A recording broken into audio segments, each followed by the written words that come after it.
এবছরের মতো bye bye Chittagong শহর। সাইরামণি দাদি কোল থেকে বিদায় নিচ্ছে।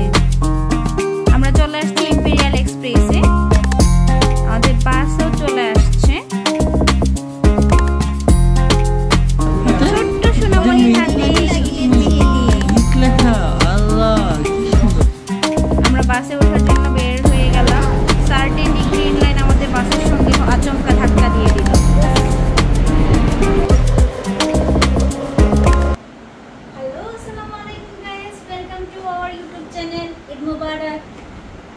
আমরা গত 3 তারিখ চিটাগং এসেছিলাম, আজকে ঢাকার উদ্দেশ্যে রওনা দিচ্ছি। আমরা ব্যাগটেক গুছিয়ে অলরেডি রেডি।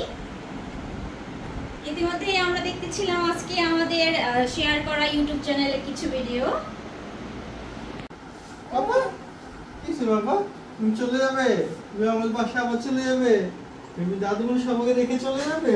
হ্যাঁ হ্যাঁ, আমরা আজকে চলে যাব রাত্রে। বাবা এরই মধ্যে আমার শাশুড়ি মা মন খারাপ করে ফেলেছে, কান্না করছে। তার মাঝখানে আমার ননদ ফোন করেছে। ননদ বললে ভুল হবে, আসলে ও আমার ছোট বোনের মতো। সায়রাকে ওর অনেক আদর করে।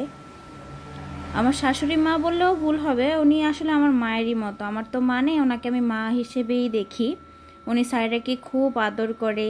এই 6 দিন ছিলাম, সায়রাকে সবসময় কোলে রাখতো, খাওয়াতো, ঘুম পাড়াতো। সায়রামণিও দাদুমণির সঙ্গে মিশে গিয়েছিল। সায়রার দাদুমণি ওকে কোলে নিয়ে কান্না করছে, আদর করছে। আমার কোলে দিয়ে দিল আমার মা শেষবারের মতো নিয়ে আদর করে। আমি বের হয়ে যাচ্ছি আল্লাহর নাম নিয়ে। গাইস, আমরা এখন বাসা নিচে থেকে সিএনজি করে চলে যাচ্ছি দামপাড়া বাস স্টেশন। আসলে বাইরের ওয়েদারটা খুবই সুন্দর, বাইরের ঠান্ডা আবহাওয়া। রুমের ভিতরে দম বন্ধ হয়ে আসে, এত গরম। আসলে কয়েকদিন যাবত অনেক গরম পড়ছে। আমরা চলে আসছি ইম্পেরিয়াল এক্সপ্রেসে। আমাদের বাসও চলে আসছে। আমরা এখন ভিতরে যাচ্ছি একটু বসার জন্য। ভিতরের এসির বাতাসে সায়রামণি এখন ঘুমাচ্ছে। স্লিপার কোচের মধ্যে আমার সবথেকে ফেভারিট হচ্ছে ইম্পেরিয়াল এক্সপ্রেস। কালদরনের বাসটা অনেক সুন্দর, প্লাস হচ্ছে ওদের যে কাউন্টার আছে, কাউন্টারটা খুবই ক্লিননেস। দেন হচ্ছে এখানে পানি খাওয়ার ব্যবস্থা আছে, ফিল্টার ওয়াটার। দেন হচ্ছে এখানে ওয়াশরুম আছে। মূলত ওদের পরিবেশটা খুবই সুন্দর, আমার কাছে ভালো লাগে। আশা করি আপনাদেরও ভালো লাগবে। ইম্পেরিয়াল বাসের কাউন্টারের পাশাপাশি কিন্তু আরও অনেকগুলো বাসের কাউন্টার আছে, যেমন রবি এক্সপ্রেস, সেন্ট মার্টিন পরিবহন, গ্রিন লাইন, সৌদিয়া, সোহাগ পরিবহন।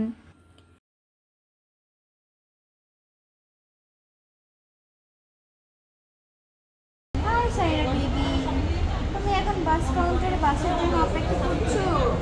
তুমি আপিকে বাই বাই বলে চলে আসছো। আপিকে মিস করছো তুমি? সায়রার আপি কোথায়?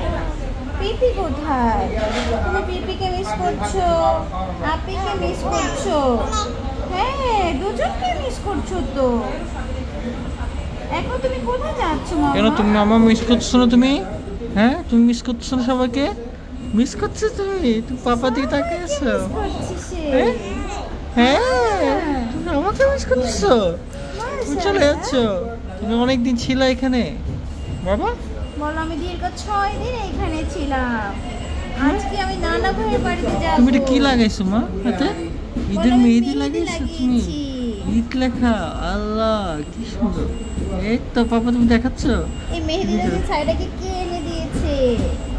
সাইরা পাপা। মামা, সাইরা। কি দেখো তুমি বাবা? দেখতে দেখতে আমাদের বাসে ওঠার সময় হয়ে গিয়েছে। আমাদের বাসের টাইম ছিল 12টা 15 মিনিট। তো এখন চলে যাচ্ছি আমাদের বাসে ওঠার জন্য। সায়রার পাপা ব্যাগেজগুলো দিচ্ছে গাড়িতে, আমি উঠে যাচ্ছি।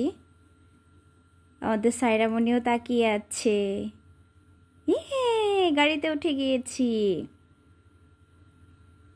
এক পা দুপা করে সামনে আগাচ্ছি।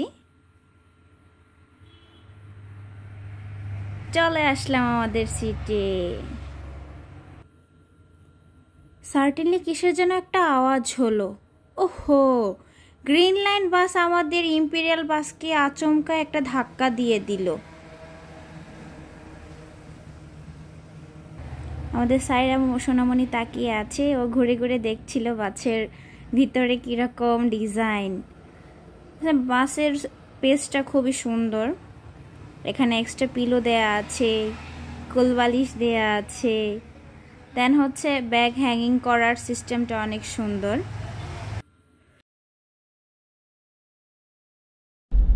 ইম্পেরিয়ালের আমার সবচেয়ে বেশি ভালো লাগছে এই জিনিসটা, না এই জিনিসটা হচ্ছে সবচেয়ে ভালো লাগছে যে আমাদের হ্যান্ড ব্যাগ, আমাদের যে বড় ব্যাগটা রাখলে সবসময় এখানে পায়ের স্পেসটা কমে যায়, বাট এই দুইটা হ্যাঙ্গারের জন্য বেস্ট যে আমাদের জিনিসগুলো হ্যাং করে রাখছে, এখন আমাদের এনাফ স্পেস।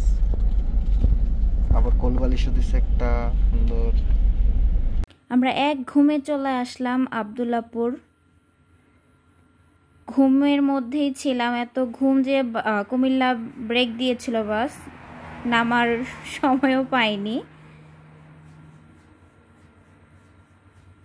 তো কোনো বাস নেই, তাই অটো করে চলে যাচ্ছি গাজীপুর চৌরাস্তা। দেখেন ঢাকার ভিতরের পরিবেশটা কত সুন্দর, কোনো কোলাহল নেই, কোনো জ্যাম নেই। আসলে সবসময় যদি পরিবেশটা এরকম থাকতো তাহলে কিন্তু ভালোই হতো। আদারওয়াইজ দেখা যায় ঢাকা শহরে অনেক জ্যাম থাকে। সো গাইস, আপনাদের কাছে আমার একটা রিকোয়েস্ট থাকবে, যে যারা এখন আমাদের চ্যানেলটাকে সাবস্ক্রাইব করেননি, কাইন্ডলি সাবস্ক্রাইব করে দিবেন এবং comment share. So bye bye guys, see you in the next blog.